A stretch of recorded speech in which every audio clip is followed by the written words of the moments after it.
자, 우리 앞뒤적으로 인사 나누실까요? 사랑합니다. 감사합니다. 축복합니다. 예, 감사합니다.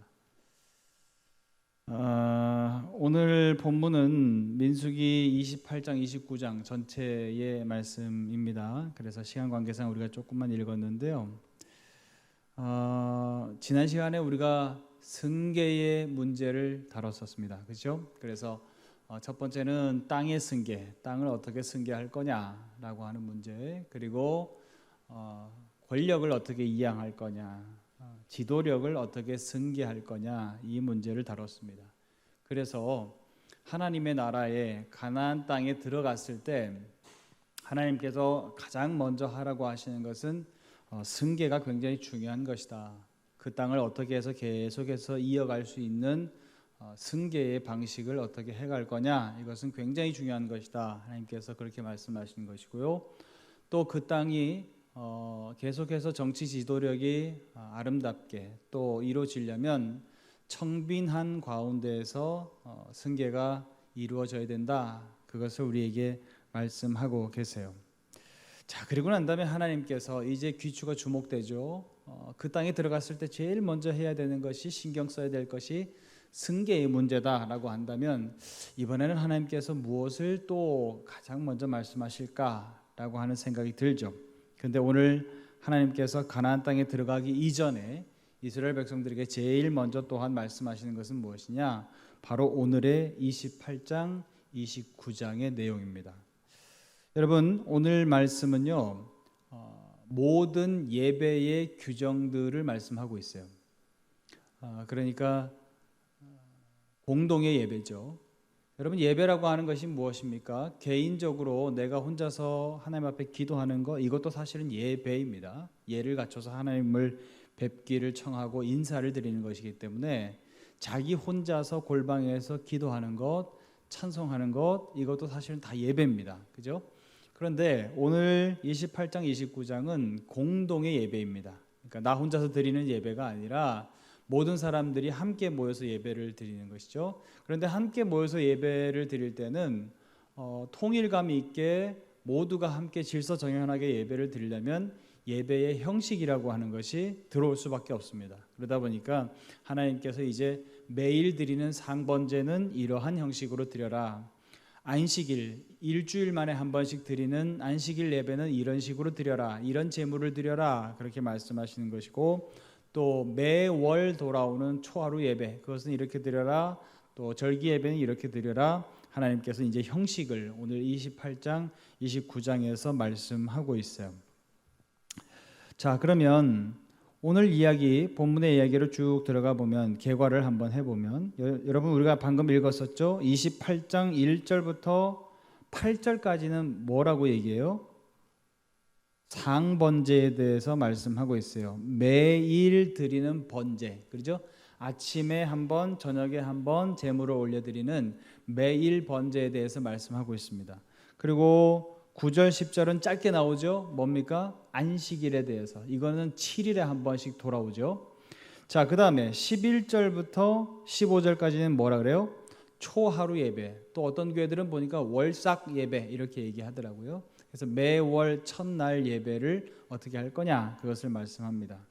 자, 그 다음에 16절부터는 이제 절기입니다. 여러분, 절기가 뭐죠? 절기. 1년에 한 번씩 돌아오는 거죠. 그죠? 시간으로 따지면 1년에 한 번씩 돌아오는 예배를 절기 예배라 그래요. 자, 그래서 16절부터 이하는 6월절에 대해서 일단 말씀하고, 그리고 여러분 성경책을 쭉 따라가 보시면 26절 이하는 77절, 29장에 넘어가서는 특별하게 절기 예배를 말씀하시다 말고 일곱째 달이라고 또 말씀하세요. 그죠? 일곱째 달, 이것은 아까 그럴 것 같으면 월삭 예배 말씀하실 때, 초하루 예배 말씀하실 때 말씀하시지 왜 일곱째 달의 첫날 예배에 대해서 또 말씀하실까? 조금 이상하긴 하죠. 그리고 이달, 일곱째 달에 이르는 초하루 예배 때에는 아예 성회로 모이고 아무 노동도 하지 말고 이날에는 나팔을 불어라, 이렇게 말씀하셨어요. 여러분, 왜 나팔 불었을까요? 나팔이라고 하는 것이 군대에서 어떤 알림이죠. 알림. 그죠? 기상나팔 빵빠레 불면 뭐예요? 일어나라 알림이죠. 저녁에 취침나팔 불면 자라 알림이죠. 자, 나팔을 분다라고 하는 것은 어떤 것을 알리는 겁니다. 뭘 알리는 걸까요? 이스라엘의 달력상 이때가 신년입니다. 이때가 1월 1일 시작이에요. 여러분 지금까지 우리가 볼 때 첫째 날, 첫째 달, 둘째 달 이렇게 말하고 있죠. 지금까지. 그러면 어떤 것이 첫째, 둘째, 셋째다라고 얘기하려면 뭐가 있어야 돼요? 기준이 있어야 됩니다. 뭘 기준으로 해서 첫 번째, 뭘 기준으로 해서 두 번째 이렇게 되는 거죠. 그러면 첫 번째 달이라고 말할 때 뭘 기준으로 첫 번째 달일까요? 기준은 출애굽입니다. 출애굽한 지 한 달이 지났다 첫째 달, 출애굽한 지 둘째 달이 두 달이 지났다 둘째 달 이렇게 되는 거예요. 그런데 이때 당시에 이미 통용되어지고 있는 달력이 있었을까 없을까요? 있습니다. 국제사회에서 서로 그쪽 지역에서 서로 통용되는 달력이 있었어요. 예를 들어서 7월은 티슈릿월이에요. 그때 당시에 통용되어지는 달력의 이름이 티슈릿월입니다. 그리고 뭐 1월, 2월, 3월 이렇게 쭉 가는데 니산월, 이야르월 이런 식으로 해서 1월, 2월 쭉 가요. 그런데 하나님은 그 달을 따라서 가는 것이 아니라 출애굽한 지 첫째 달, 출애굽한 지 둘째 달 이렇게 달력을 쭉 세 가고 있어요. 그리고 하나님께서 7월 첫째 날은 특별히 성회로 모이고 나팔 불어서 아무 노동도 하지 말고 축제로 즐겨라. 왜 그랬을까요? 여러분 칠수가 뭐죠? 성경에서 어떤 분들은 완전수, 저 같은 경우는 승리의 수 이렇게 말하죠. 일곱이라고 하는 것은 하나님이 하시는 완벽한 일을 나타내는 때를 말하는 겁니다. 예를 들어서 여러분 그 나만 장군이 문둥병에 걸렸었죠. 그렇게 했을 때 선지자가 뭐라 그랬어요? 저기 요단강에 가가지고 어떻게 해라? 7번 목욕하세요 그랬어요. 첫 번째 목욕했어요. 변화가 있었나요? 변화 없었습니다. 두 번째 전혀 변화가 없었어요. 6번 갈 때까지도 전혀 변화가 없었어요. 보통 사람들 같으면 그 정도면 어떻게 해요? 포기하죠. 그러니까 나만 장군도 사실은 포기하고 싶었을 거예요. 그런데 참모진이 참 지혜로워요. 아니 6번까지 했는데 7번 하라 그러면 하시면 되죠. 그렇게 해서 7번 했더니 어떻게 됐대요? 완벽하게 나았어요. 그죠? 하나님이 하시는 시간, 하나님이 역사하시는 타이밍 7번째다라고 하는 거예요. 자, 그렇게 보면 7번째 달은 뭐 한지 7번째 달? 출애굽한 지 7번째 달. 여러분 출애굽이 뭔가요? 400년 동안의 노예 생활에서 해방받은 날이에요. 그런데 해방받고 난 다음에 쭉 올 때까지 애굽의 군대가 추격했나요? 안 했나요?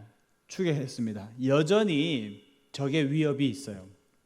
여전히 광야의 위협이 있습니다. 내가 거기에서 7달 정도까지는 버텨내지 못한다 있을 수 있나요? 없나요? 얼마든지 그럴 가능성이 있습니다. 그렇죠? 만약에 그 달을 버티지를 못하면 어떻게 되는 거예요? 그 사람들은 다시 그냥 애굽의 노예였었던 신분으로 돌아가는 거예요. 그런데 7달이 흘렀다라고 하는 것은 뭡니까? 완벽하게 이제는 자유다. 이제는 정말 하나님의 백성이다. 이제는 나는 애굽의 노예가 더 이상 아니다 라고 선언할 수 있을 때까지의 시간이 흘렀다라고 하는 거예요. 그래서 이때를 하나님께서는 뭐로 보시는 겁니까? 새해다. 너희들은 이제 자유인으로서 새해를 시작하는 것이다. 그렇게 해서 7월 1일은 나팔을 불고 아무것도 모이지 않아요.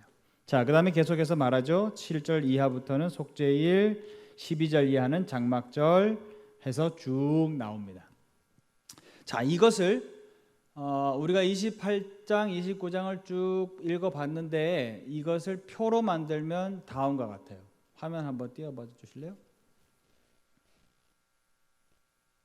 잘 보이세요, 글씨? 잘 안 보이시죠? 자, 순서가 오늘 본문의 이 28장, 29장을 표로 나타내면 딱 이래요. 근데 표를 이렇게 곰곰이 들여다보세요. 순서대로 쭉 기록을 했거든요.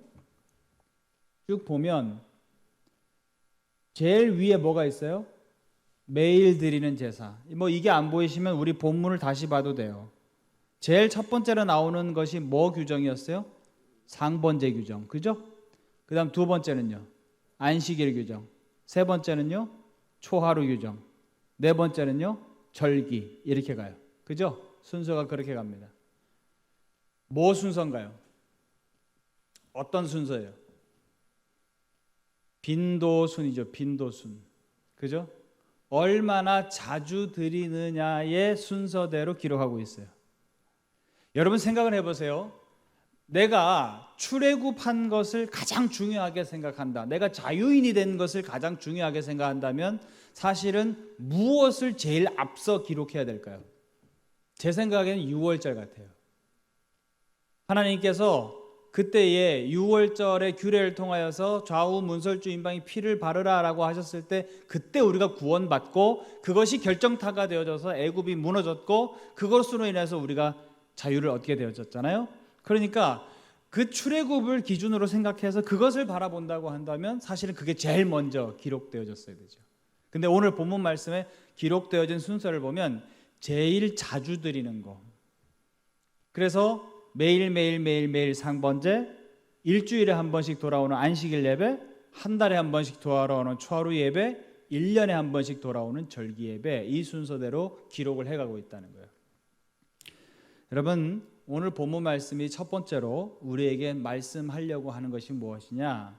하나님은 우리의 가나안 땅에 들어갔을 때의 이 예배의 1년치 통계표, 예배 계획표를 통해서 무엇을 심어주기를 원하시는지 첫 번째, 예배가 습관이 되기를 원하신다. 할렐루야. 빈도순부터 기록을 해서 우리의 예배가 뭐가 되기를 원하신다? 습관이 되기를 원하신다. 어떤 분들은 그래요. 목사님 습관처럼 예배 드리지 말라 그러잖아요. 물론 무슨 얘기인 줄 알아요. 그 얘기가 습관처럼 예배 드린다는 것은 뭐예요? 계속해서 반복되어지는 예배의 형식은 있는데 뭐가 없다? 예배에 감동이 없다. 예배에 집중하는 모습이 없다. 예배를 갈급한 심령으로 기다리질 않는다. 이런 게 문제다라고 말하시는 거죠. 자, 그런데 곰곰이 한번 생각해 보세요. 우리는 그 습관이 다 돼 있으니까 습관처럼 예배 드리는 게 문제다라고 생각할 수 있는 거예요. 그렇죠? 근데 예배를 한 번도 드려본 적이 없고 심지어 400년 동안 예배를 드려본 적이 없고 가나안 땅에 들어가서 이제 1년치 예배의 계획표대로 처음부터 다시 그 예배를 드려가야 되는 사람들, 이 사람들 입장에서 한번 생각해 보면 어때요? 예배 습관 들이는 게 쉬워요, 어려워요? 쉽지 않습니다. 그렇죠? 그러니까 하나님께서는 오늘 빈도순부터 계속해서 기록함으로 인해서 자주 드리는 예배 순부터 기록을 해서 무엇을 익히기를 원하느냐? 예배가 좀 습관화되기를, 그들의 삶 속에 예배 드리는 것이 습관화되기를 하나님께서 바라시고 이것을 말씀하고 있다는 거예요. 여러분, 우리가 교육을 할 때 제일 좋은 교육 효과를 낼 수 있는 방법이 뭐 있을까요? 뭐죠? 반복입니다. 반복. 그렇죠? 초등학교 들어가서 처음에 구구단 외우면 한 번에 외워지나요? 안 외워집니다. 그죠? 2번 반복하고 3번 반복하고 4번 반복하고 계속 반복해야 돼요. 반복해야 어떻게 돼요? 외워집니다. 교육적으로 가장 극대화된 효과를 낼 수 있는 것은 무엇이냐? 반복입니다. 반복. 하나님께서도 오늘 지금 이 통계표를 통하여서 무엇을 말씀하고 계시냐? 계속 반복되어지는 예배를 우리에게 말씀하고 있어요. 그래서 우리의 이 예배가 어떻게 된다? 습관화되기를 원하신다. 여러분, 습관화되어진다라고 하는 것은 뭡니까? 곧 삶이 된다는 거예요. 여러분, 내 삶에서 반복되어지는 거 한번 생각해 보세요. 자, 뭐 예를 들어서 반복되어지는 거, 매일매일 반복되는 거. 뭐 있나요? 밥 먹는 거. 밥 먹는 거 반복되죠? 그죠? 그 다음 밥 먹었으니까 어떻게 해야 돼요? 화장실 가야지. 화장실 가는 거. 반복되죠. 화장실 가는 게 반복되지 못하고 3일에 한 번, 4일에 한 번 그렇게 되면 변비죠. 문제 있죠. 그죠? 그 다음에 또 반복하는 거 뭐 있어요?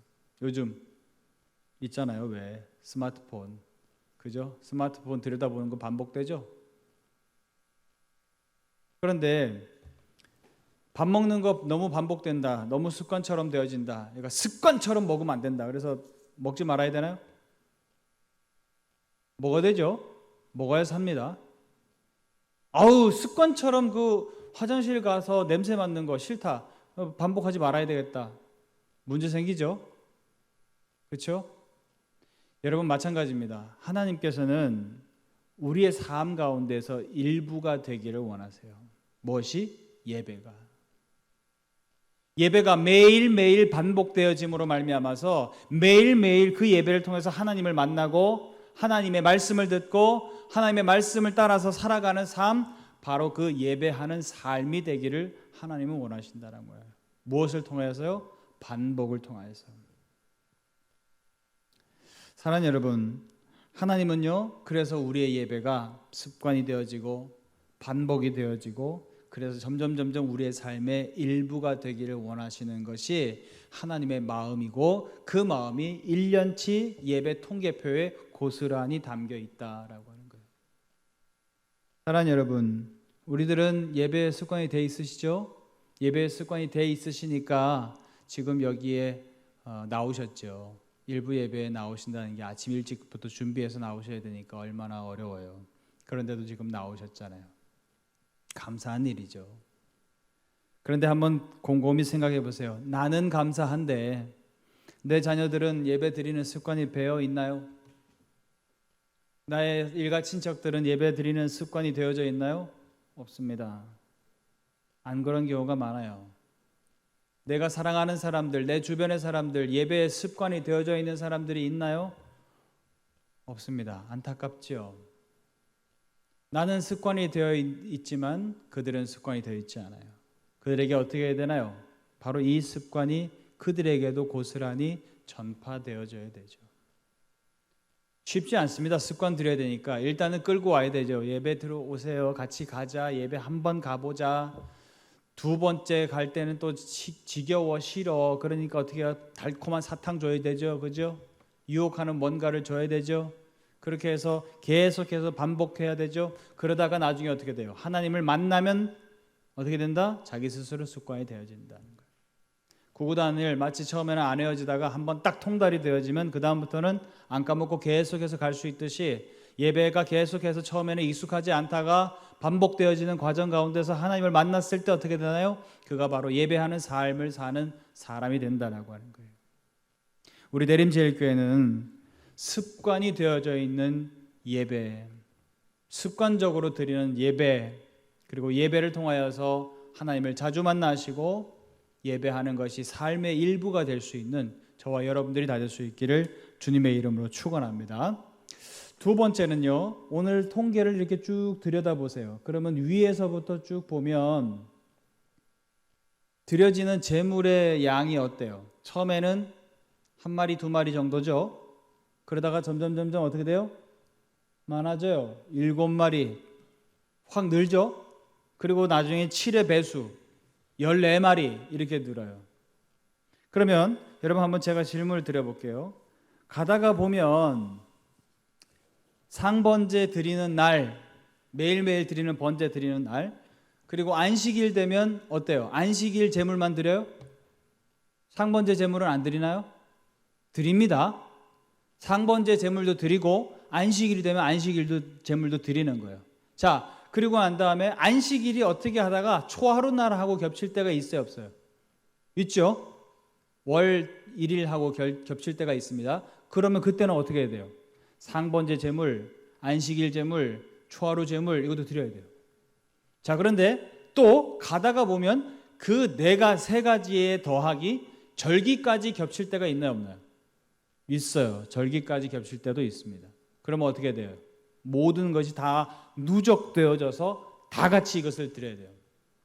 그러면 여러분 이것은 무엇을 말씀하는 건가요? 하나님은 제물을 좋아하신다. 순양을 좋아하신다. 한 마리, 7마리, 14마리 계속 받으시길 원하신다. 그런 거예요? 여러분, 하나님은요, 우리에게 이런 기대치가 있으신 거예요. 매일매일 예배가 반복되어질 때, 그러면서 동시에 드리는 제물의 수가 점점 많아져요. 그러면 하나님께서는 종교적인 의무만 그들에게 부과하셔서 그들이 그 부담스러운 제물을 계속해서 드림으로 인해서 부담스럽고, 그것으로 말미암아 삶이 피폐해지고, 그것으로 말미암아 내 삶이 절망스럽게 되어지기를 원하셔서 점점점 많은 제물을 드리라고 하실까요? 아니면 예배를 드리면 드릴수록, 습관이 들면 들수록 어떻게 보면 하나님께서 사탕을 주시듯이, 어린아이에게 사탕을 주시듯이 잘했어 라고 하시면서 뭘 주실까요? 다음번에 제물을 더 많이 드릴 수 있는 축복을 주신다는 거예요. 할렐루야. 그러니까 하나님은 매일매일 드리는 예배, 안식일 예배, 절기 예배, 이러한 것들을 통하여서 점점 제물이 누적되는 것을 통해서 하나님을 뭘 원하시느냐? 제물을 점점 많이 드릴 수 있도록 어떻게 하고 싶어 하신다? 축복하고 싶어 하신다. 그래서 예배가 축복의 통로다라고 하는 것을 가르치려고 하신다고 하는 의도, 그것이 오늘 본문에 바로 여기에 있는 예배 통계표를 보면 알 수 있다라고 하는 거예요. 사랑하는 여러분, 한번 생각해 보세요. 예배를 드릴 때 우리는 지금까지 11조도 드렸죠, 선교헌금도 드렸죠, 감사헌금도 드렸습니다. 제가 이렇게 대충 이렇게 따져보니까요, 평균적으로 20% 30% 이상 내 수입의 헌금으로 나가요. 그러면 그만큼 못 살아야 되는 거 아니에요? 그만큼 손해봐야 되는 거 아닙니까? 아니, 다른 사람들은 예를 들어서 연봉 월 한 500만 원씩 번다고 쳐요. 근데 저는 그거보다도 안 되지. 그런데 거기에서 또 20% 30%는 헌금 나가지. 그러면 당연히 그런 사람들보다 월등히 못 살아야 되잖아요. 그런데 여러분, 한번 지금까지의 인생길을 쭉 돌아보세요. 여러분들이 그래요? 못 살았어요? 손해봤어요? 내 삶이 계속해서 피폐해지고 있나요? 절망으로 치닫고 있나요? 그렇습니까? 아닙니다. 하나님이 나도 느끼지 못하는 사이에 조금씩 사탕 주듯이 축복해 주신 것이 있어요. 그렇게 해서 어떻게 해요? 내가 온전한 삶을 유지하면서 살 수 있도록, 그러면서도 나는 하나님 앞에 감사할 수 있도록, 그러면서도 나는 내 수입이 많지는 않지만 그것을 가지고 다른 이웃을 생각하고 그들에게 나눌 수 있는 마음의 여유를 우리에게 주신다. 할렐루야. 하나님은 바로 예배를 통해서 그걸 가르치고 싶어 하신다는 거예요. 예배는 축복의 통로다. 예배는 절대로 손해보는 것이 아니다. 예배를 통해서 네가 점점 복을 받아서 더 많은 것을 누리고 더 많은 것을 사람들에게 나누기를 원하신다. 그것이 하나님의 마음이시고, 그 하나님의 마음이 담겨 있는 것이 바로 오늘의 이 예배의 통계표에 담겨 있다라고 하는 거예요. 제가 말씀드립니다. 여러분, 이것을 왜 하나님께서 말씀하신다고요? 가나안 땅에 들어가기 전에, 가나안 땅에 들어가서 제일 먼저 해야 될 일이 바로 이 일이다라고 하는 것을 하나님이 말씀하고 계세요. 사랑하는 여러분, 오늘 우리의 예배는 어떻습니까? 하나님께서 바라시는 것처럼 예배가 습관화되어 있습니까? 또 예배가 드리면 드릴수록 내게 축복의 통로가 되어지고 내게 축복이 점점 쌓이게 되어지는, 누적되어지는 것이다 라고 여러분 확신하고 계십니까? 그리고 내가 예배를 드리면 드릴수록 점점 하나님을 많이 만나면 만날수록 하나님과의 관계가 깊어지는, 내 예배도 깊어지는 예배, 가을의 저 열매처럼 익어가는 예배가 되고 있나요? 그렇다라고 한다면 우리는 가장 이 세상에서 행복한 사람인 줄로 믿습니다. 예수님이 사역하실 때 사람들이 죄책감을 가지는 거예요. 왜 죄책감을 갖느냐? 자기네들은 예배를 못 드리니까. 로마에 내야 하는 살인적인 세금, 그리고 더군다나 하나님 앞에 기본적으로 가서 성전 안에 갔을 때 드리는 성전세, 반세겔, 이것도 못 내는 정도의 수준으로 전락하고 말았어요. 그러다 보니까 그들은 11조도 고사하고 성전세조차도 낼 수 없는 우리가 무슨 우리가 하나님의 백성이냐. 우리는 예배할 수도 없는 자들이고 예배의 자격자도 안 된다라고 생각했어요. 그러니까 그들은 마음속 깊은 곳에 절망감이 있고 마음속 깊은 곳에 큰 죄책감이 있어요. 우리는 절대로 용서받을 수 없는 사람들이다 라고 그들은 생각했다는 거예요. 그런데 예수님이 어떻게 하셨습니까? 찾아가는 예배를 역으로 생각하셨어요. 너희가 찾아오는 예배가 아니라 내가 찾아가는 예배를 통하여서도 얼마든지 너희들은 예배할 수 있는 백성이 된다라고 말씀하셨어요. 은금이 없어도 심령이 가난하여도 너희들은 천국의 너희 것이다. 복이 있는 자다라고 말씀하셨다라고 하는 거예요. 이게 산상수훈의 말씀이죠. 예수님이 그러면 그 말씀 가운데 선포하신 것이 무엇입니까? 바로 그 핵심, 너희들은 얼마든지 하나님을 만날 수 있는 자격자다라고 하는 것, 너희들은 얼마든지 하나님을 예배할 수 있는 백성이다라고 하는 것, 그것을 우리에게 일러주셨다라고 하는 거예요. 오늘 우리가 예배할 수 있다라고 하는 것, 여러분 이것은 가장 큰 축복인 줄로 믿습니다. 우리 대림제일교회 모든 성도 여러분, 하나님 앞에 그저 반복되어지는 예배라고, 이게 습관적인 예배라고, 이것이 문제구나 라고만 생각할 것이 아니라 아직까지 예배의 습관조차 되어져 있지 않는 이들을 생각하면서 저들에게 내가 예배의 습관을 길러줘야 되겠구나, 또 내가 예배를 드리면 드릴수록 점점점 깊어가는 예배, 점점점 축복이 쌓여져 가는 예배, 점점점 가을의 열매처럼 예배가 익어가는 나의 예배, 이것을 꿈꿀 수 있는 우리 모든 대림제일교회 성도님들 다 될 수 있기를 주님의 이름으로 축원합니다. 기도하겠습니다. 하나님 아버지, 2020년 새해를 시작한 지가 엊그제 같은데 벌써 7월이 흘렀고 8월 달을 맞이하게 됩니다. 이제 8월을 지내고 나서 9월에 접어들게 되면 우리는 결실의 계절 가을을 아버지 하나님 맞이하게 되어집니다. 가을 하면 풍성한 열매가 생각나는 계절임을 주님 고백합니다. 아버지 하나님, 풍성한 열매를 기대하는 계절이 가을이듯이 우리의 예배 또한 시간이 흐르고 또 계속해서 반복되어져 가는 과정 가운데에서 우리의 예배가 깊어지게 하시고 우리의 예배가 익어갈 수 있도록 하나님 인도하여 주옵소서. 우리들이 예배의 습관이 배인 것으로 만족하지 않도록 도와주옵시고 우리의 주변 사람들, 이웃들을 생각하며 저들에게 어떻게 하면 예배의 습관을 들여줄까를 고민할 수 있는 저희들 될 수 있도록 도와주옵소서. 아버지, 예배할 수 없는 백성이라고 절망하는 이들에게 주님께서는 찾아가셔서 너희도 예배할 수 있는 백성이라고 위로해 주셨듯이 오늘 코로나의 위기를 맞고 있는 우리들에게 예배의 여러 가지 아버지 하나님 요소와 형식들이 차단되어져 가는 이때에 아버지 하나님, 어떻게 하면 저들에게 예배할 수 있는 백성으로 다시금 일으킬 것인가를 아버지 하나님 고민할 수 있는 우리 대림제일교회 모든 성도님들 될 수 있도록 하나님 복을 내려 주옵소서. 감사드리며 예수님의 이름으로 기도하옵나이다. 아멘.